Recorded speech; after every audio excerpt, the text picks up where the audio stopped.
Now, if there's one thing in English politics that cannot be undermined, it is the success of privatisation, right? You're not allowed to challenge the wisdom of the privatisation paradigm that we've had since 1979. We've privatised so many things, including the trains, the buses, the water sector, the energy sector, and of course, Royal Mail, as you see on your screen here. And basically every single one of these has been a gigantic failure.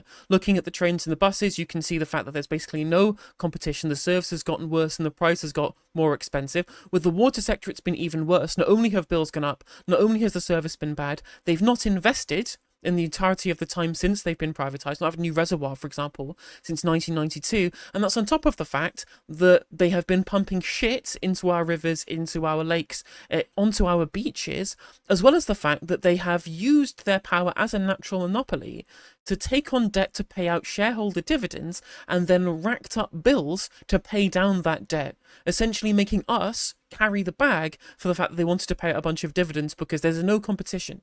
And this is a basic fact of privatisation, right? The energy sector got completely subsumed by the gas industry that then left our energy sector completely exposed to a potential international gas price shock. And that's also been a giant failure as well. Now, we've seen lots of issues with Royal Mail since the time for its privatisation in 2013, but we were told that there was going to be this new era because it's recently been sold off from the UK company that was, to be fair, terrible at running it, to an international company run by Czech billionaire Daniel Kretinsky. It's headquartered in the UK, but it's in his international company that has a majority stake in Royal Mail now. Right? We were told that this was going to be able to resurrect Royal Mail to its former glory, and now what we have is the new paradigm that's emerged post privatisation and post takeover by Daniel Kretinsky, which is they're going to scrap second class post on Saturdays and on some weekdays as well, right? So they're actually reducing overall service provision from Royal Mail, technically staying within the remit of the universal service, but actually reducing the level to which you get all of those services, because of course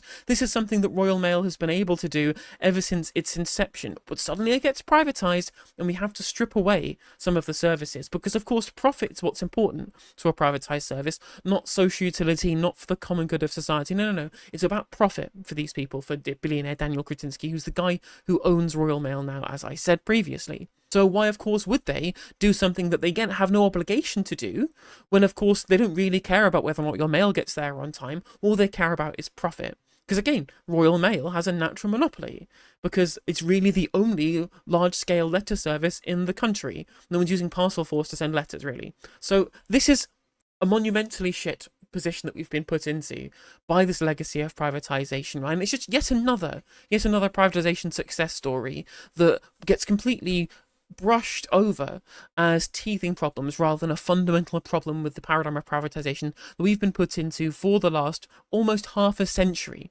at this point. And the thing, of course, is that they could be stopped from doing this. Part of the deal that was had with the government for Daniel Kretinsky's company to take over Royal Mail was that there would be a golden share, essentially giving government veto power with regards to what the company does to ensure that it stays headquartered in the UK. They could indeed have tried to use the leverage of that golden share to stop this happening, to stop the service being reduced in the interest of profit. I wonder why the government haven't used their golden share to try and stop this from happening. Well, let's take a look at the kind of people who are related to the company that owns Royal Mail and to Daniel Kretinsky himself. So first of all, we have Chuka Umunna, previous Labour MP, who called himself the British Barack Obama. He edited his Wikipedia page to say that, who rebelled from Labour to join Change UK because it went slightly too left-wing for somebody who was very right-wing in terms of what his politics actually are. He actually is an advisor, Daniel Kretinsky, who was accused this 2 years ago of a Royal Mail plot, which then turned out to be totally true because the Labour government signed off on his takeover of Royal Mail.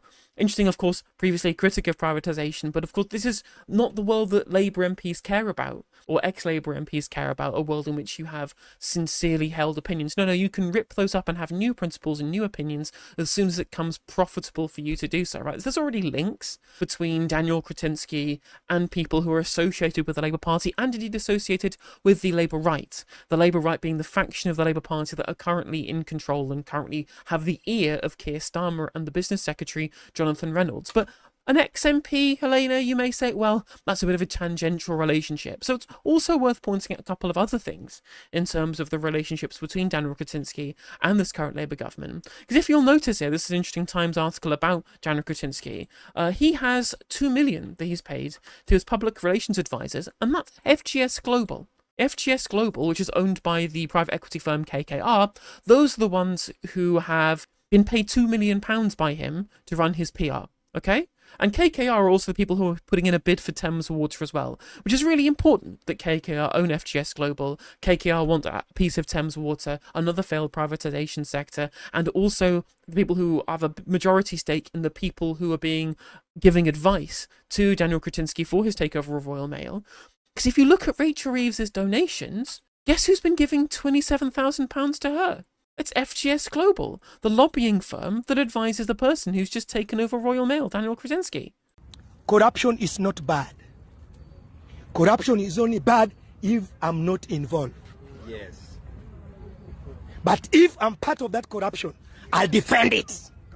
What a surprise. What a surprise that A, this deal was allowed to go through in the first place to give him control over Royal Mail, to sell this national institution to a Czech billionaire, a foreign billionaire, is somebody who is being advised by people who's doing PR for him, who also donate to the Chancellor of the Exchequer, who has the hands over the purse strings of the government. Isn't that a weird coincidence? Isn't it a weird coincidence that people who advise the guy who owned Royal Mail were also giving money to the Chancellor of the Exchequer?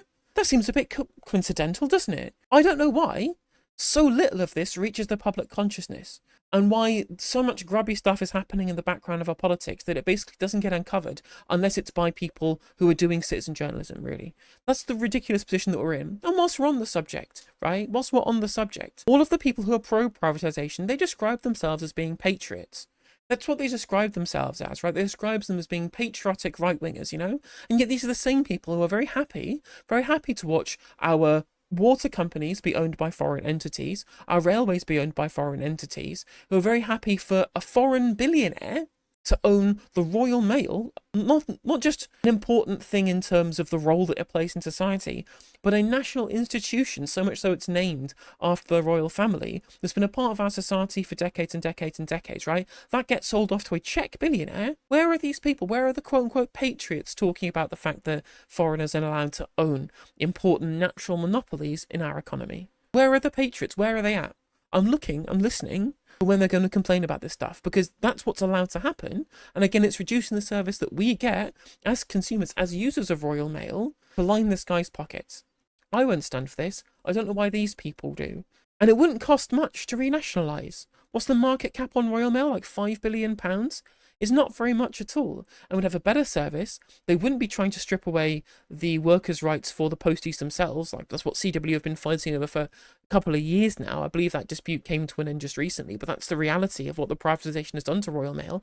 It's been worse for consumers, it's been worse for workers, and all it's done is reduce the service level to increase the value of the company for its billionaire owners, for its shareholders, right? Shareholders have taken primacy over end users and workers, and that is the big problem with privatization.